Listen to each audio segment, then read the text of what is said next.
گھر کا فرنیچر کیسا ہو، ایمبیانس کیسا ہو، ایلیویشن کیسا ہو، اس پر بہت ڈسکس ہوتی ہے. گھر کے اندر ماحول کیسا ہو، گھر والوں کا آپس میں انٹریکشن کیسا ہو، ہماری شریعت، ہمارا قرآن ہم سے کیا چاہتا ہے. Actually this is today's topic. ٹھیک ہے، اب ذرا پہلے اس کا ترجمہ سن لیجئے. اللہ قرآن مجید میں ارشاد فرماتا ہے، آسان ترجمہ قرآن کنز العرفان. اور ہم نے موسیٰ اور اس کے بھائی کو وحی بھیجی کہ مصر میں اپنی قوم کے لیے مکانات بناؤ اور اپنے گھروں کو نماز کی جگہ بناؤ اور نماز قائم رکھو اور مسلمانوں کو خوشخبری سناؤ. سبحان اللہ. تو پتہ چلا کہ یہ قرآن نے جو حضرت موسیٰ علیہ السلام کو اللہ کریم نے جو یوں سمجھیے آرڈر دیا یا اس کی گائیڈ لائن دی، وہ کیا ہے انشاءاللہ اس کو ہم سمجھتے ہیں. پہلے ایک بات سمجھ لیجئے کہ اللہ کریم کی ہمارے پاس ہم پر کروڑوں نعمتیں ہیں. ایک اہم ترین نعمت ہمارا گھر بھی ہے. گھر چاہے جھوپڑی کی صورت میں ہو، محل ہو یا چھوٹا ہو، بڑا ہو، عالی شان گھر ہو، گھر آخر گھر ہی ہوتا ہے. حضرت انس بن مالک رضی اللہ تعالیٰ فرماتے ہیں نبی پاک جب بستر پر تشریف لاتے تو کتنی خوبصورت دعا ہے وہ فرماتے ہیں. یہ دعا بھی ہے اور ہم سب کے لیے میسج بھی ہے. اللہ کے نبی دعا فرماتے الحمدللہ الذی اطعمنا وسقانا وکفانا. ترجمہ کیا ہے؟ سب تعریفیں اللہ پاک کے لیے ہیں جس نے ہمیں کھلایا پلایا، ہماری ضرورت پوری فرمائی اور ہمیں ٹھکانہ عطا فرمایا. کتنے ایسے ہیں جن کے پاس بقدر کفایت اسباب نہیں، کتنے ایسے ہیں کہ جن کا کوئی گھر نہیں ہے. یہ گھر ملنا، بلے آپ کرائے کے گھر میں رہتے ہیں، کہیں بھی رہتے ہیں، چھت ہے نا، یہ بہت بڑی نعمت ہے. آج بھی کتنے لوگ ہیں جو بے گھر ہیں، فٹ پاتھ پہ سوتے ہیں. کیا ہم نے اس بات پر کبھی اللہ کا شکر ادا کیا کہ اللہ تو نے ہمیں گھر دیا ہے، ہمیں بے گھر نہیں بنایا ہے؟ گھر بہت بڑی نعمت ہے. کچھ لوگ جو ٹریول کرتے ہیں، میری بات جلدی سمجھ جائیں گے، ہم دنیا بھر میں ٹریول کر لیں، آپ پنجاب جائیں، پاکستان کے کسی شہر جائیں یا دنیا میں کہیں ٹریول کریں، جن کو اللہ نے نوازا ہے وہ 5 اسٹار ہوٹل میں رہیں، بہترین گھروں میں رہیں، مگر جو لطف اور سکون اپنے گھر آ کر ایک انسان کی فیلنگ بنتی ہے کہ میں اب اپنے گھر میں ہوں، بے شک وہ گھر چھوٹا سا ہو، چھوٹا سا بستر کیوں نہ ہو. وہ کہتے ہیں نا جیسی نیند اپنے بستر پر آتی ہے وہ دنیا میں آپ کو کسی بھی لگژری گھر پہ بھی یا کسی بھی نرم بستر پر نہیں آتی. ایسا ہی ہے، یہ نعمت ہے. اپنے گھر میں آ کر بندہ ایک سیکیورٹی فیل کرتا ہے. اب ذرا اس بات کو سمجھیے کہ اللہ کریم نے ہم پر احسان کتنے کیے ہیں. اس دنیا میں کتنے جانور، موذی کیڑے، سانپ، بچھو، شیر جو انسانوں کو تکلیف پہنچانے والے ہیں، اگر وہ ہمارے گھروں کی طرف، ہمارے محلوں میں آ جائیں تو کتنا بڑا مشکل ہو جائے گی. گھر سے نکلنا مشکل ہو جائے گا نا. مگر کوئی تو ہے نا جس نے ان سب کو ہماری آبادیوں سے روک رکھا ہے. رائٹ لیفٹ کئی جگہوں پر یہ جانور پائے جاتے ہیں، آس پاس جنگلات ہیں شہروں کے آس پاس، مگر وہ آبادیوں کی طرف نہیں آتے. یہ اللہ کریم ہے جس نے ان آفتوں، بلاؤں، ان مشکلوں کو ہمارے گھروں سے، ہماری سوسائٹی سے روکا ہوا ہے. ہم اپنے گھروں میں سکون پاتے ہیں، مگر کیا کبھی اس سکون کا شکر ادا کیا ہے؟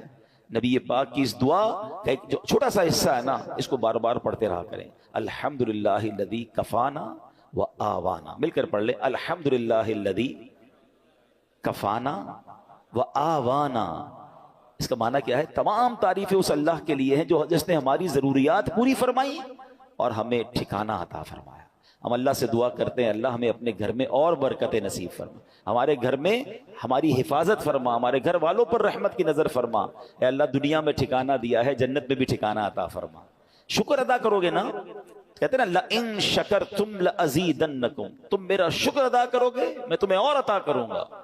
جو بڑے بڑے گھروں میں رہ کر بھی کچھ لوگ ناشکرے ہیں اور کچھ چھوٹے سے بستر پر سو کر بھی اللہ کا شکر ادا کر رہے ہیں. کمال تو یہ ہے نا کہ شکر زبان پر ہو، شکوہ نہیں ہونا چاہیے. لیکن میرے پیارے اسلامی بھائیوں، اب جو ٹاپک ہے ایکچولی کہ گھر کے اندر کا ماحول یہ کتنا ضروری ہے، اچھا ہونا، نیک ماحول ہونا. نبی پاک کی حدیث ہے سلامت الرجل فی الفتنہ ان یلزم بیتہ. فرمایا فتنوں میں سلامتی کی راہ یہ ہے کہ بندہ اپنے گھر کو لازم پکڑ لے. ایک بار نبی پاک علیہ السلام نے فتنوں کا ذکر کیا تو حضرت عقبہ بن عامر رضی اللہ تعالیٰ عنہ نے پوچھا یا رسول اللہ صلی اللہ علیہ وسلم اس وقت نجات کیسے ہوگی جب فتنوں کا دور آ جائے گا، قیامت کے قریب فتنوں کا دور ہوگا؟ تو نبی پاک نے ایک فارمولہ دیا. آقا نے فرمایا املک علیک لسانک، جب فتنے پھیل جائیں تو 3 کام کرنا، ٹھیک ہے؟ اپنی زبان کو اپنے قابو میں رکھو. وَلْيَسَعْكَ بَيْتُكَ، تمہارا گھر تمہیں کافی ہو، زیادہ باہر نہ نکلو، گھر کے اندر وقت گزارو. پھر فرمایا وَبْكِ عَلَىٰ خَطِيئَتِكَ، اپنی خطاؤں پر آنسو بہاتے رہو. فتنوں کا دور ہو تو اپنی زبان قابو میں رکھنی ہے, اپنے گناہوں پر رو رو کر معافی مانگتے رہیں اور اپنے گھر میں رہیں. اچھا یہ تو حدیث پاک ہے. اب علماء فرماتے ہیں کہ یہ شاید ہمارے معاشرے کے لحاظ سے یہ حدیث اس طرح امپلیمنٹ نہیں ہو پاتی, کیونکہ آج کئی لوگوں کے گھروں کا ماحول ایسا ہے کہ بندہ باہر رہے تو شاید فتنوں سے بچا رہے. گھر کے اندر لڑائی ہے, جھگڑے ہیں, امن و سکون نہیں ہے. گھر میں پہنچتے ہی دروازہ بند کر کے انسان وہ گناہ کر رہا ہے کہ جو باہر نہیں کرتا. باہر پورا دن بعض اوقات کام کاج میں بیزی ہے تو ان گناہوں کا موقع نہیں مل رہا, مگر گھر کے اندر جا کر جب اپنے روم میں ہے تو اب جناب اس کو وہ کچھ کرنے کا موقع مل رہا ہے جو اللہ کو ناراض کرنے والا کام ہے. نبی پاک تو فرما رہے فتنوں کے دور میں گھر کو لازم پکڑ لو, مگر کیا گھر ایسا بنایا ہم نے کہ جو فتنوں سے محفوظ ہو؟ کئی گھر ایسے ہیں جہاں غیبتوں کا بازار ہے, کئی ایسے ہیں جہاں ماں باپ کے ساتھ بچوں کی بدتمیزیاں ہیں, کئی ایسے ہیں جہاں بھائی بہن ایک دوسرے کے خلاف بیٹھے ہیں. گھر کے اندر جاتے ہی جناب فیملی کے اندر ایک ایسا ماحول بنا ہوا ہے کہ وہاں ایک دوسرے کی غیبتیں ہو رہی ہیں. نہیں, گھر تو فتنوں سے بچنے کی جگہ تھی, گھر تو سکون کی جگہ تھی. گھر تو ایسا ہونا چاہیے کہ گھر میں جائے تو بندہ سوچے میں رحمت والی جگہ پر آ گیا ہوں. مگر کیا ہم نے اپنے گھر کے انوائرمنٹ کو ایسا بنایا کہ جس کو اللہ کریم نے قرآن میں ارشاد فرمایا؟ آپ کو پتہ ہے جب قیامت کا دن ہوگا تو کچھ خوش نصیب وہ ہوں گے جنہیں سیدھے ہاتھ میں نامہ اعمال دیا جائے گا. ہم اللہ سے دعا کرتے ہیں کہ ان خوش نصیبوں میں ہمیں بھی شامل فرمائے.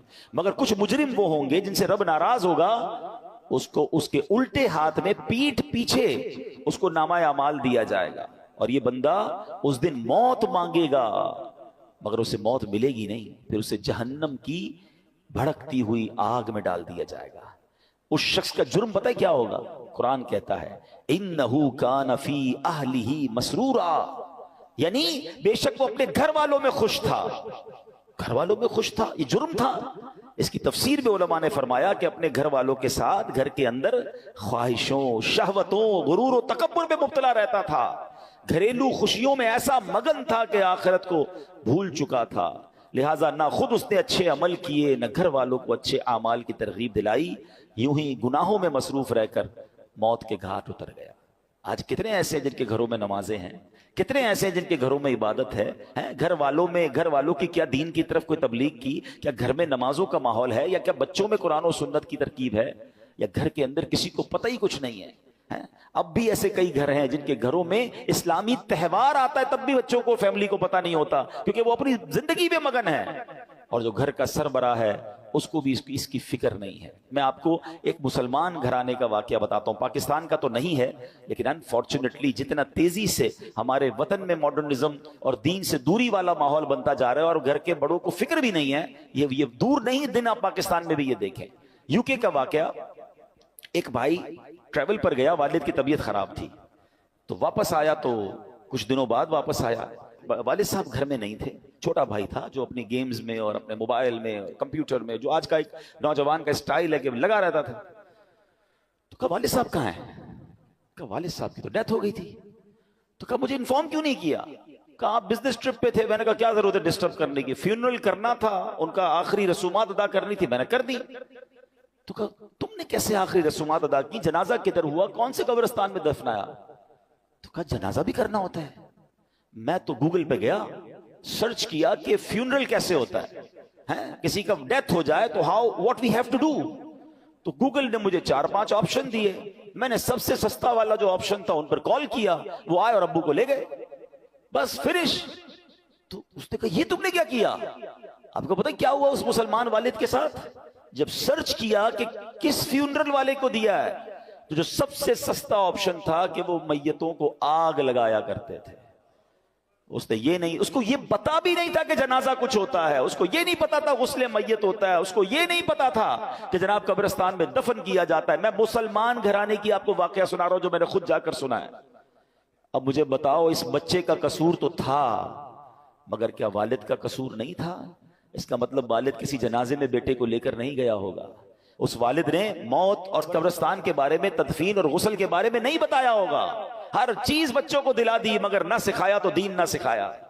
میں اور آپ دنیا سے جانے والے ہیں, ہم سب نے مرنا ہے, اور اس والد کی قسمت کتنی پیاری ہوگی کہ اس کے مرنے کے بعد اس کی اولاد اس کے لیے دعائے مغفرت کرے, اس کے لیے ایصال ثواب کرے. مگر یہ سکھائیں گے تو کریں گے نا. ہمارے بچے تو زندگی میں ہمارے سامنے نماز نہیں پڑھ رہے, ہمیں ٹینشن نہیں ہے. میں سچ بتاؤں آپ کو، زندگی میں کچھ کر سکیں یا نہ کر سکیں، اپنے بچوں کو کسی طرح 5 وقت کا نمازی بنا جائیے گا. پہلے تو خود بننا پڑے گا نا اس کے لیے. والد وہ بچہ دیکھتا ہے ابو رمضان میں نمازیں پڑھتے ہیں، اس کے بعد تو میرے والد بھی جمعے کی پڑھ لے تو بڑی بات ہے. تو بچے کو بھی آپ ایکچولی ہم اپنے بچوں کو پریکٹیکلی پریکٹس کرا رہے ہیں کہ بیٹا نماز تو جمعے کی پڑھنی ہوتی ہے، باقی ضروری نہیں ہے. تو آپ سوچئے ہم خود تو دین سے دور کر رہے ہیں، ہم نے گھر میں کون سا ماحول بنایا ہے. ورنہ یقین کریں خوش نصیب ہے وہ والد، اگر اس کی اولاد نمازی بن جائے نا، تو آپ کہیں نہ کہیں کہ بیٹا مرنے کے بعد دعا کرنا، وہ دن میں 5 بار باوضو ہو کر قبلہ رو بیٹھ کر اتحیات کے عالم میں کئی بار کیا کہے گا؟ ربنا اغفر لی ولوالدی وللمؤمنین یوم یقوم الحساب. اے ہائے، اور کیا چاہیے اس والد کو قبر میں کہ فجر ہو تو اس کا بیٹا، اس کی بیٹی، اس کے بچے دعا کر رہے ہیں اے اللہ میرے ماں باپ کو بخش دے، ظہر میں دعا کر رہے ہیں، عصر میں دعا کر رہے ہیں. مگر گھر میں نمازوں کا ماحول ہی نہیں ہے. عید کی نماز پڑھ لی تو پڑھ لی، اب تو جمعے کی نماز بھی لوگوں کی سنا ہے قضا ہونے لگ گئی. Nobody have tension، اپنے لیے بھی ٹینشن نہیں ہے، بچوں کے لیے بھی نہیں ہے. قرآن کی آیت پکار کر کہہ رہی ہے کہ گھر بناؤ اور اس گھر میں نمازوں کا اہتمام کرو.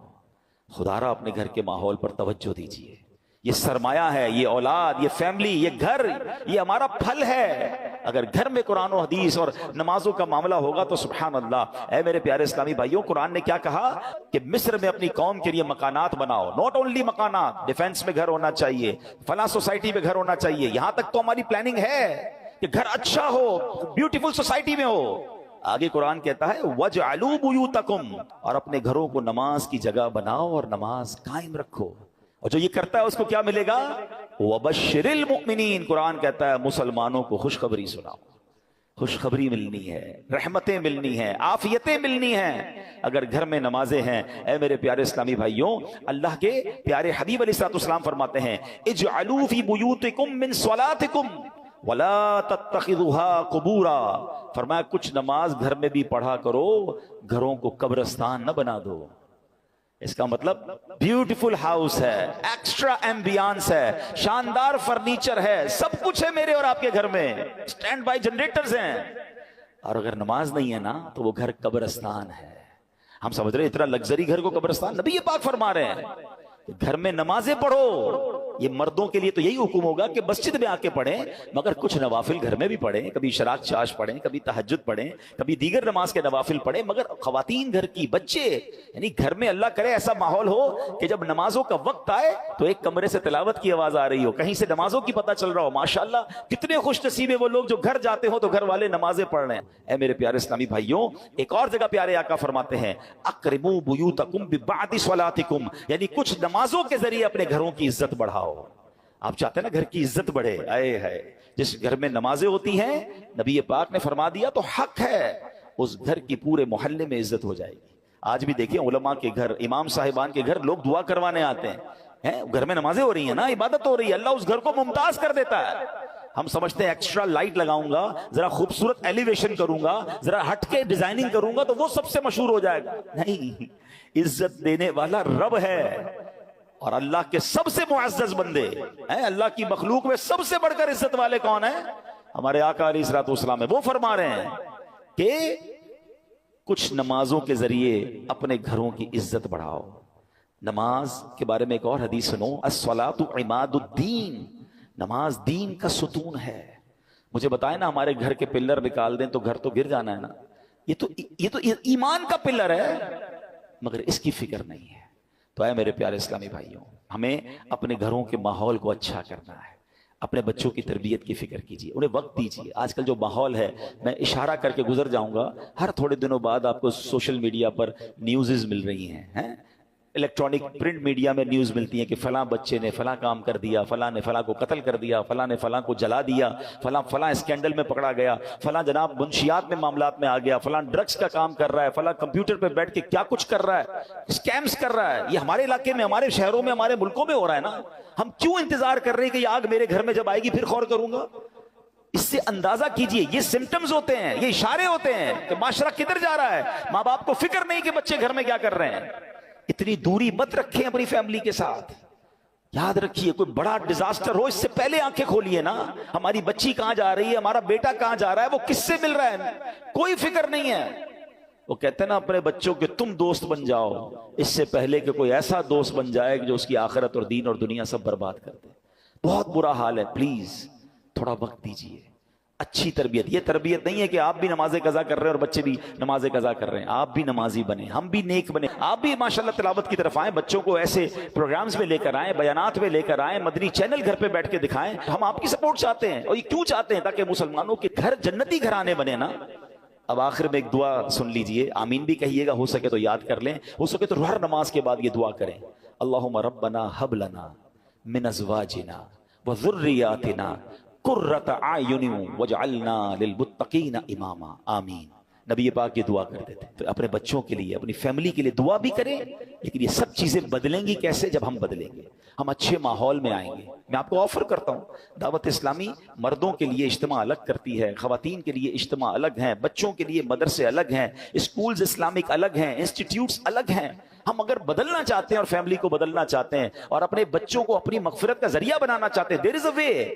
آئیے اس ماحول سے وابستہ ہو جائیں. اللہ پاک ہم سب کے گھرانوں کو جنتی گھرانہ بنا دے. اس کو پلیز سیریس لیجئے گا. اپنے بچوں سے, اپنی فیملی سے اچھے کنیکشن کا وقت دیجئے گا اور انہیں کسی طرح دین کی طرف آہستہ آہستہ لانے کی کوشش کریں. سختی نہیں کرنی ہے, پیار محبت سے جو ایک انداز ہے اچھے انداز سے کیجئے. انشاءاللہ اللہ کرے گا وہ دن آئیں گے کہ یہ بچے, یہ فیملی, یہ ہمارا گھر ہم سب کی آنکھوں کا نور اور حقیقی گھر بن جائے گا, کہ جس کو نبی پاک نے فرمایا کہ گھروں میں نمازیں ہوں, گھروں میں عبادت ہو, گھروں میں تلاوت ہو. اللہ ہمارے گھرانوں کو ایسا گھرانہ بنا دے. آمین بجاہ النبی الامین صلی اللہ تعالی علیہ وسلم.